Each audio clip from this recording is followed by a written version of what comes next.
We saw the crucifixion at about 12:45 this afternoon, and it was moving. It was stunning, and just Jesus coming up the sidewalk and falling in front of you, carrying the cross. If that doesn't move you, I don't know what will. What he did is he came down, and they brought him down in front of us, and they took him up and they crucified him. And I don't do crucifixions well, but when he came, the resurrection was just awesome. The Holy Land experience in Orlando, Florida, first of all, makes religion very palpable for Americans. So you go to the theme park, all of your senses are excited. There's, light and sound shows. So in that way, it makes religion very accessible to people. One of the things that the park wants to do is take the visitor back in time and 7,000 miles away in this site in Orlando, and they've used $16 million to recreate ancient Jerusalem.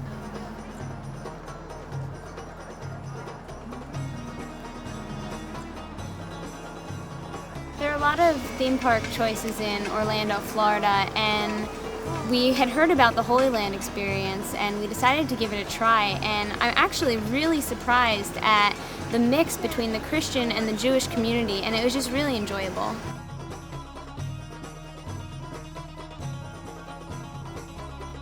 There's a desire to get in touch with the Jewishness of Jesus there.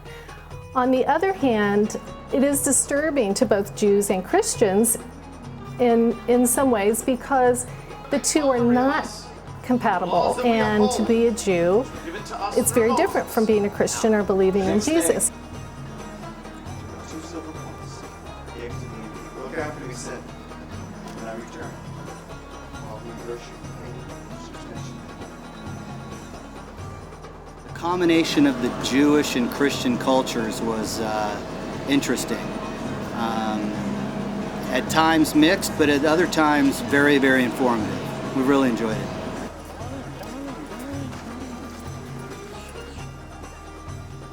There are also some recreations of Jerusalem that have taken place in South America and Europe, medieval recreations. But I think there is something particular about this setting. It is down the road from Disney World, practically across the street from Universal Studios. So the notion of simulacrum and going in and experiencing something is already part of the landscape, I think, in Orlando, Florida. And here it's just taken to really a theological level.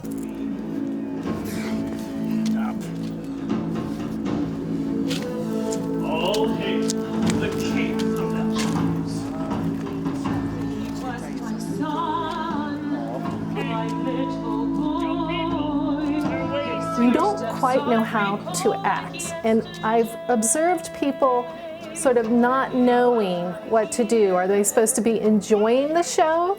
Are they supposed to enjoy the ice cream that they're eating at the same time as they watch Jesus get nailed to the cross? Or are they supposed to be crying? And it's true that I have seen people cry.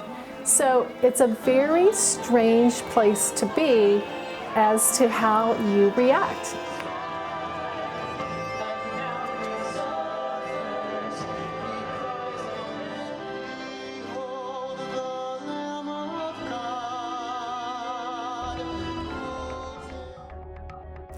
So as the visitor moves from one place to another in the theme park, from Jewish entities to Christian entities, or the reconstruction of these, what the visitor is experiencing is that it's sort of seamless, that these are not distinct traditions with their own histories, but that they are somehow woven together in a very compatible way into one narrative, into one theological picture.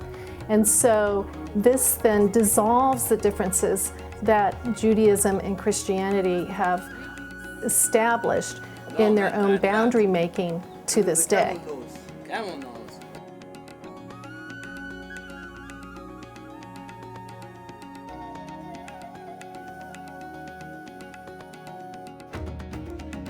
Better than Disney.